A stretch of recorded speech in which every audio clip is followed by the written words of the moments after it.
আসসালামু আলাইকুম এভরিওয়ান, কি অবস্থা সবার? আশা করছি তোমরা অনেক ভালো আছো। আলহামদুলিল্লাহ আমরা অনেক ভালো আছি।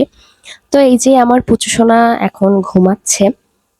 ও যখন ঘুমায় তখন একটু চেষ্টা করি ঘরের টুকটাক কাজ করার, কারণ এখন ওকে নিয়ে আমি কোনো কিছুই করতে পারি না। বাসার বেশিরভাগ কাজই আমার কাজের আপা করে দেয়, এমনকি রান্না বান্নাও অধিকাংশ সময় তারই করতে হয়। বাবু একটু ঘুমাচ্ছে, তাই ভাবলাম একটু রান্নাঘরে এসে দেখি আপাকে কোনো হেল্প করতে পারি কিনা। তো আপা ঘর কুড়াতে চলে গেছিল, আমি তখন একটু মাছটা ভাজি করে দিচ্ছিলাম।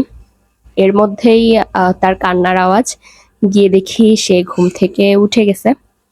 তো ঘুম থেকে উঠে গেলে আমি সবসময় ওর সাথেই থাকি, ওর সাথেই গল্প করি, ওর সাথে আড্ডা দিই। ওই কিন্তু এখন আমার বন্ধু হয়ে উঠেছে।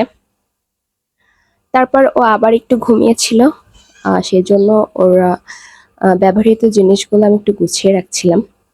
এইভাবেই আলহামদুলিল্লাহ দিন চলে যাচ্ছে। আর এখন থেকে ভাবছি তোমাদের সাথে রেগুলার ব্লগ শেয়ার করব। তো আজকের ভিডিও এই পর্যন্তই, আশা করছি ভালো লাগবে। সবাই ভালো থাকো, আল্লাহ হাফেজ।